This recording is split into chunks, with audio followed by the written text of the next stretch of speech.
రాజశేఖర రెడ్డి గారి పేరును CBI charge షీట్లో కాంగ్రెస్ పార్టీ చేర్చింది అని కాంగ్రెస్ పార్టీ అధ్యక్షురాలుగా దీన్ని క్లారిఫై చేయడం నా బాధ్యత కాబట్టి మరొకసారి చెప్తున్నాము. నిజానికి రాజశేఖర రెడ్డి గారి పేరును సిబిఐ ఛార్జ్ షీట్లో చేర్చింది కాంగ్రెస్ పార్టీ కాదు. కాకపోగా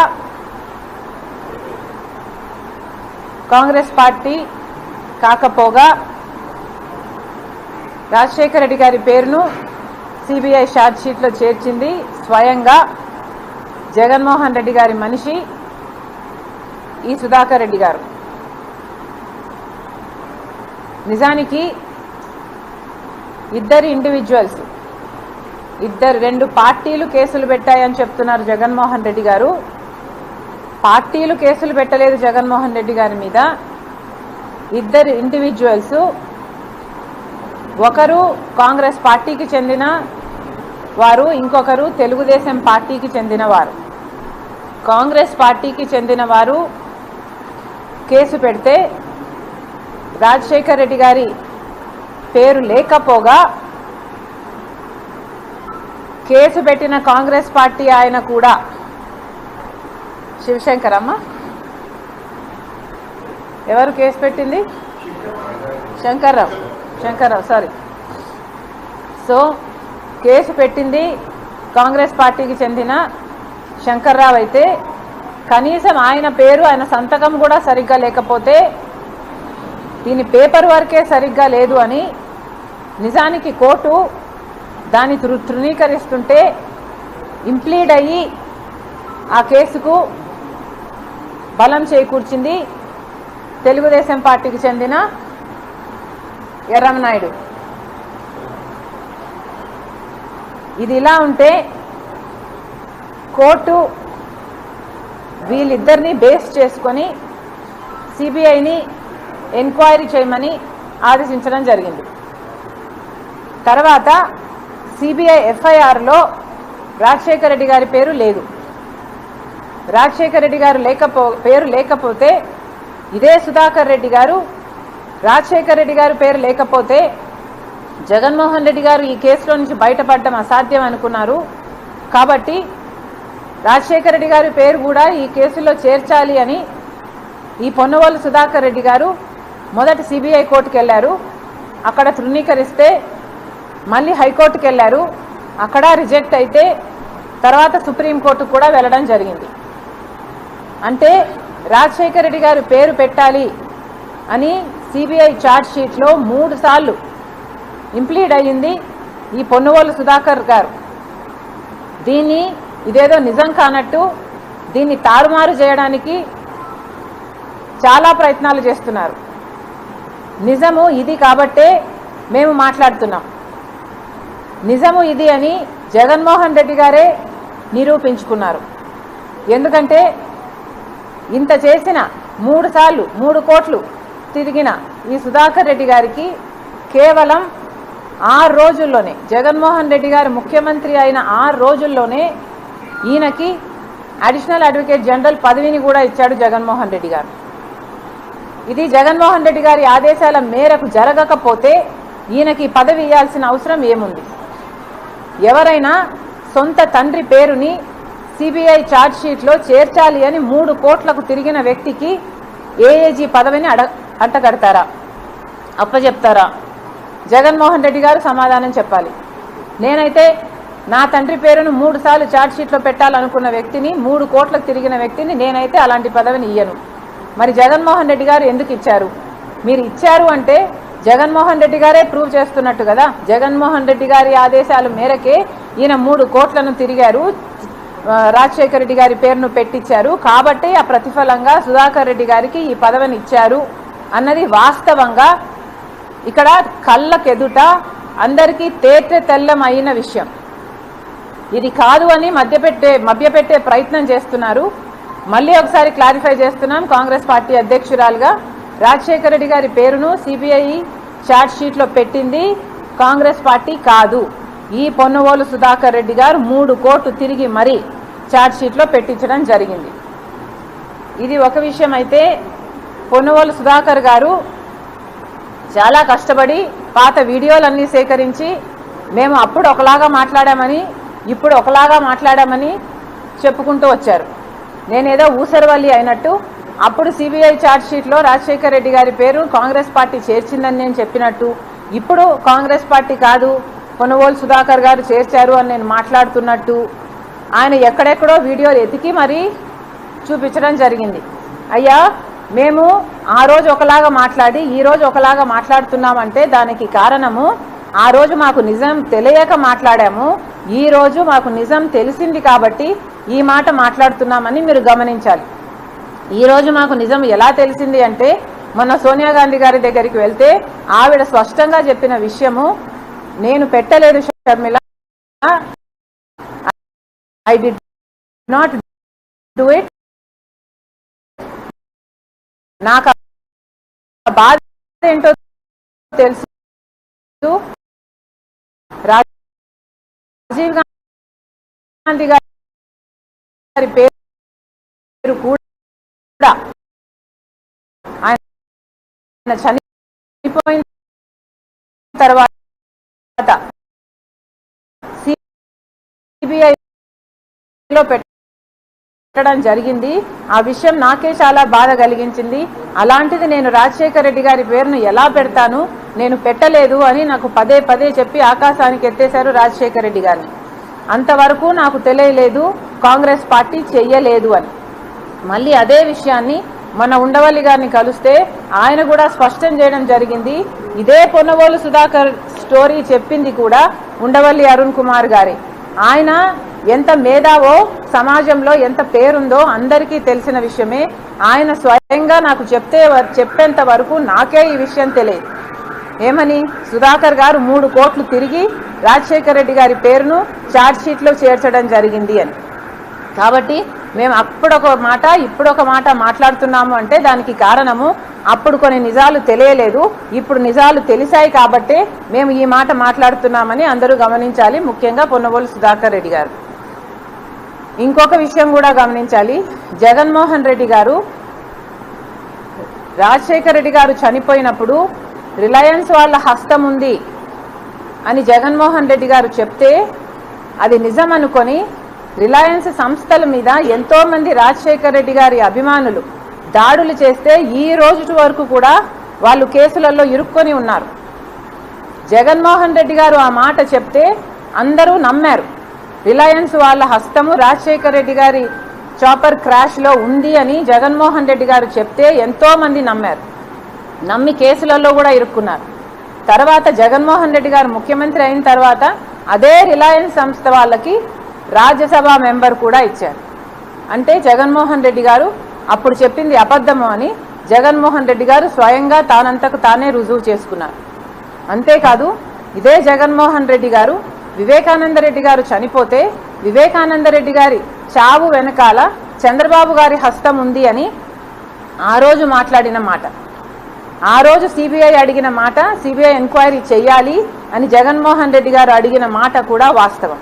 తర్వాత జగన్మోహన్ రెడ్డి గారు ముఖ్యమంత్రి అయిన తర్వాత సిబిఐ ఎంక్వైరీ అవసరం లేదు అని జగన్మోహన్ రెడ్డి గారే స్వయంగా చెప్పారు. అంటే అప్పుడు చంద్రబాబు గారు హస్తం ఉంది అని జగన్మోహన్ రెడ్డి గారు చెప్పిన మాట అవాస్తవమని జగన్మోహన్ రెడ్డి గారే ఒప్పుకున్నట్టు కదా. ఎందుకంటే చంద్రబాబు గారి హస్తమే ఉంటే మీరు సిబిఐ ఎంక్వైరీకి ఎందుకు భయపడుతున్నట్టు, ఎందుకు వేయనట్టు? ఇలా అప్పుడొక మాట ఇప్పుడొక మాట మాట్లాడుతున్నది, మారుస్తున్నది జగన్మోహన్ రెడ్డి గారు.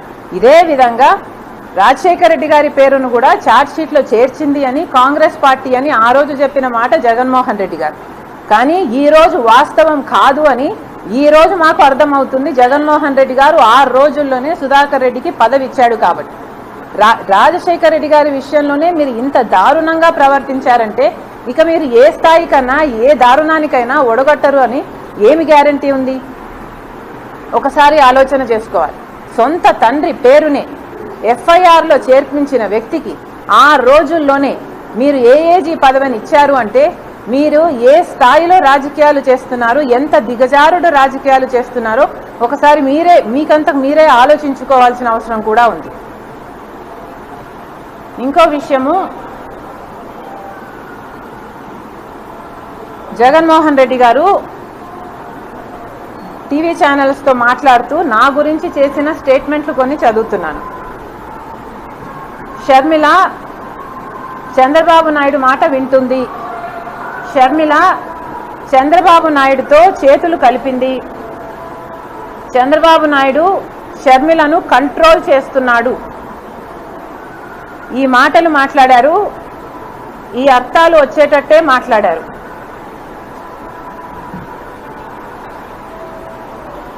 నేను రాజశేఖర రెడ్డి బిడ్డను.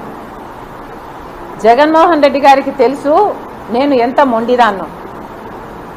అలాంటిది నేను ఒకరి చేతుల్లో ఉంటానని కానీ ఒకరి మాట వింటానని కానీ జగన్మోహన్ రెడ్డి గారు ఈరోజు అనుకుంటున్నారు అంటే ఆయన మెంటల్ స్టేట్ గురించి నాకు భయం వేస్తుంది.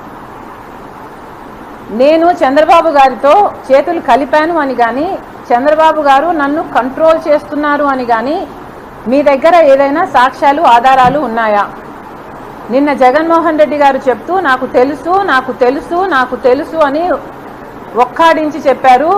నేను చంద్రబాబుతో కలిసి ఉన్నాను, ఆయన మాట వింటున్నాను, ఆయన చేత కంట్రోల్ చేయబడుతున్నాను అన్న మాటలు అన్న అర్థం వచ్చేటట్టు జగన్మోహన్ రెడ్డి గారు మాట్లాడడం జరిగింది.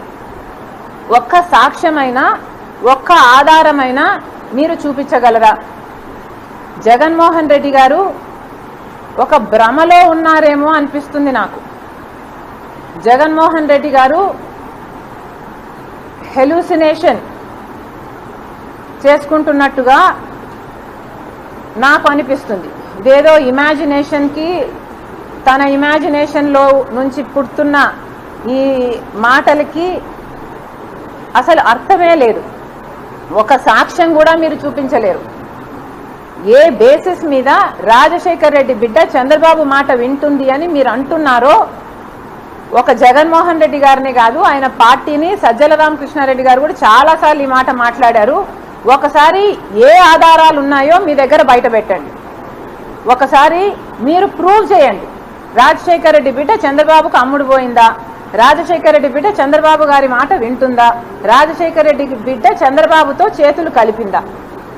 నా జన్మకి నేను ఒక్కసారి చంద్రబాబు గారి ఇంటికి వెళ్ళి నా కొడుకు పెళ్ళైతుంటే కార్డు ఇవ్వడానికి పోయాను.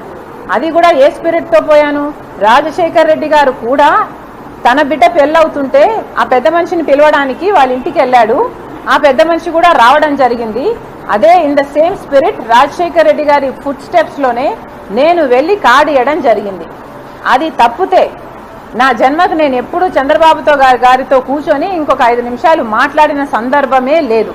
మరి ఏ బేసిస్ చేసి ఏ బేసిస్ వల్ల మీరు ఈ అలిగేషన్స్ చేస్తున్నారో? రాజశేఖర్ రెడ్డి బిడ్డ చంద్రబాబుతో చేతులు కలిపింది, చంద్రబాబు మాట వింటుంది అని మీరు చేస్తున్న ఈ అలిగేషన్స్ ఏ బేసిస్ మీద చేస్తున్నారో మీరు చెప్పాలి. చంద్రబాబు చేస్తేనే నేను ఇవన్నీ చేస్తున్నానని మీరు అంటున్నారే. చంద్రబాబు చెప్తేనే నేను ఇక్కడ పార్టీ పెట్టానని, చంద్రబాబు చెప్తేనే నేను ఇక్కడ కాంగ్రెస్లో చేరారని, చంద్రబాబు చెప్తేనే నేను ఇవన్నీ చేస్తున్నానని చెప్తున్నా మీరు. మరి చంద్రబాబు గారు చెప్తేనే నేను మీకోసం పాదయాత్ర చేశానండి.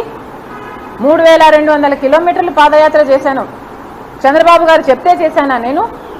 చంద్రబాబు గారు చెప్తే నేను సమైక్య ఆంధ్ర కోసం తిరిగానా? చంద్రబాబు గారు చెప్తే నేను ఓదార్పు యాత్ర చేశానా తెలంగాణలో? చంద్రబాబు గారు చెప్తేనే నేను బాయ్ బాయ్ బాబు అని క్యాంపెయిన్ నడిపానా? జగన్మోహన్ రెడ్డి గారు సమాధానం చెప్పాలి. నేను చేసిన దానికి నేను చంద్రబాబు గారి కంట్రోల్లో ఉన్నానంట, నేను చంద్రబాబు గారితో చేతులు కలిపానంట. అలాగే సునీత కూడా, న్యాయం కోసం పోరాడుతున్న సునీత కూడా చంద్రబాబు గారితోనే చేతులు కలిపిందట. న్యాయం కోసం తండ్రి చచ్చిపోతే 5 సంవత్సరాలుగా తట్టని తలుపు లేదు, ఎక్కని కోర్టు మెట్టు లేదు. న్యాయం చేయండి న్యాయం చేయండి అని 5 సంవత్సరాలుగా న్యాయం కోసం అడుక్కొని తిరుగుతుంది సునీత. అలాంటి సునీత కూడా చంద్రబాబు గారి చేతిలో ఉందంట, చంద్రబాబు గారి మాట వింటుందంట. ఇంతేకాదు షర్మిల చంద్రబాబు మాట వింటుందంట, చంద్రబాబుతో చేతులు కలిపిందంట షర్మిల. సునీత కూడా చంద్రబాబుతో చేతులు కలిపారట. రేవంత్ కూడా చంద్రబాబు మాటే వింటాడట. పక్క రాష్ట్ర ముఖ్యమంత్రి అయిన వాడు కూడా చంద్రబాబు గారి మాటే వింటాడంట.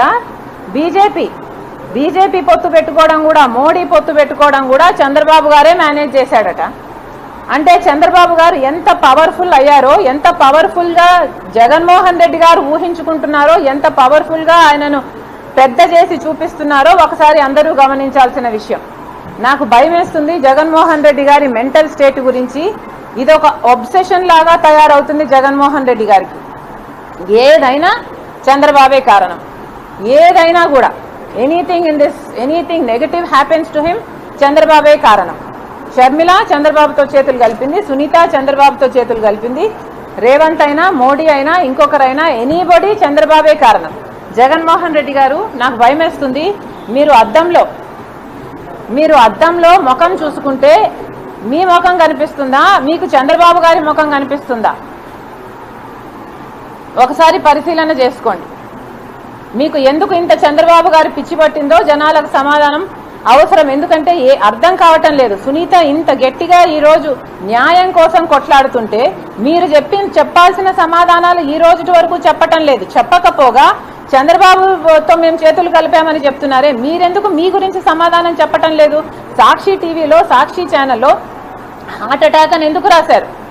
ఇల్లంతా రక్తమైతే, గొడ్డలి వేట్లకు బలైతే, ఆయన తలలోని ఎంకలు బయటకు వస్తే, ఆయన మెదడు బయటకు వస్తే, మరి సాక్షి టీవీలో హార్ట్ అటాక్ అని ఎందుకు చెప్పారు? దానికి సమాధానం చెప్పండి. చంద్రబాబు గారు ముఖ్యమంత్రిగా ఉన్నప్పుడు సిబిఐ ఎంక్వైరీ అడిగిన మీరు వివేకానంద రెడ్డి గారి హత్య కేసులో ఆ తర్వాత సిబిఐ ఎంక్వైరీ ఎందుకు వద్దన్నారో దానికి సమాధానం చెప్పండి. అమాయకంగా నిలబడి చూస్తున్నాడు, ఆధారాలు తుడిపేస్తుంటే అని మేనమామ గారే చెప్తున్నారే, మరి దానికి ఏం సమాధానం చెప్తారో చెప్పండి. ఇవన్నీ మీ హస్తం లేకపోతే, అవినాష్ రెడ్డి హస్తం లేకపోతే ఎందుకు దాచిపెట్టుకోవాలనుకుంటున్నారు? ఎందుకు సమాధానం చెప్పటం లేదు? 5 సంవత్సరాలు అవినాష్ రెడ్డిని ఎందుకు కాపాడారు? మళ్ళీ అదే అవినాష్ రెడ్డికి అక్యూజ్డ్గా ఉన్న ఇన్కంబెంట్ ఎంపీకి మీరు ఎందుకు టికెట్ ఇస్తున్నారు? మీకు చంద్రబాబు గారు పిచ్చి పట్టిందేమో అని నాకు అనుమానంగా ఉంది. ఒకసారి అద్దం పంపిస్తున్నాను మీకు, దయచేసి అద్దంలో ముఖం చూసుకొని మీకు మీరు కనిపిస్తున్నారా లేక చంద్రబాబు గారు కనిపిస్తున్నారో ఒకసారి టెస్ట్ చేసుకోవాలి. ఇది పక్కన పెడితే మళ్ళీ చెప్తున్నాము, రాజశేఖర రెడ్డి బిడ్డకు ఎవరి మాట వినాల్సిన అవసరం లేదు. నేను ఈరోజు కాంగ్రెస్ పార్టీలో చేరాను, ఆంధ్ర రాష్ట్రానికి వచ్చాను అంటే దానికి కారణము కేవలము ఇక్కడ ప్రత్యేక హోదా కోసము ఒకవైపు చంద్రబాబు గారైనా ఒకవైపు జగన్మోహన్ రెడ్డి గారైనా కొట్లాడడం లేదు కాబట్టి. ఇద్దరు బీజేపీ పార్టీతో పొత్తులు పెట్టుకున్నారు, తొత్తులుగా మారారు. ఎవరికి ప్రజల బాగోగులు కావట్లేదు. ఇద్దరు ప్రజల ప్రయోజనాలను తాకట్టు పెట్టారు. కనీసం ప్రత్యేక హోదా కోసం గొంతెత్తే వాళ్ళు కూడా లేరు. కాబట్టి ఒకవైపు కాంగ్రెస్ పార్టీ ప్రత్యేక హోదా 10 సంవత్సరాలు ఇస్తామని రాహుల్ గాంధీ గారు మేనిఫెస్టోలో చేర్చారు. కాబట్టి రాజశేఖర రెడ్డి బిడ్డ కాంగ్రెస్ ప్లాట్ఫామ్ కరెక్ట్ అనుకొని ఒక